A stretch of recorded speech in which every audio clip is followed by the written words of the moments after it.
เต่ากับเต่าเหี่ยวกับเหี่ยวไปรอดมึงหาได้นะสาวนักร้องนักเรียนมึงไปเอาเสื้อผ้ามึงไปเก็บไปให้เบิดนะมึงอย่าว่ามึงลบมาเอาเสื้อผ้าอีกน้ำเอาไปให้เบิดนะเดี๋ยวขอไปโอ้ยไผสิก็ซ่อนหัวมึงเนาะคือหอดบักเข่าเนาะบ่หยอกมันจะซื้อไรมันเล่นจะซื้อมันไปอีหลีไปมีสลีบ่ลบมาเลยผู้เฒ่าอีหลีบ่เหี่ยวอีหลีบ่ไปหาผู้สาวนักเรียนอีหลีบ่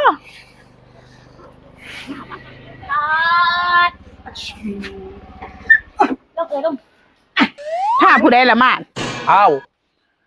สิผ้าผู้ใดมาขอบ่ได้มาเหี่ยวๆแล้วก็แล้วกันล่ะเล็กน้อยนักเรียนเลยบ่เด้อดิ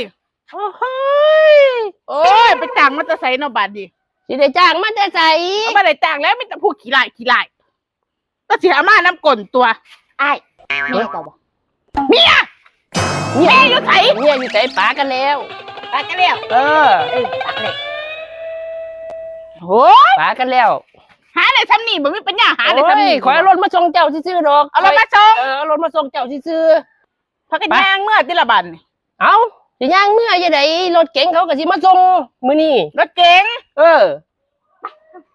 ไปเหี่ยวก็เหี่ยวหยาบก็หยาบสะอาดตะกี้รถเก๋งจะไปเหี่ยวปานไหนนะไปอีหลีตัวนี้เฮ้ยลบมาไม่เท้าลบมา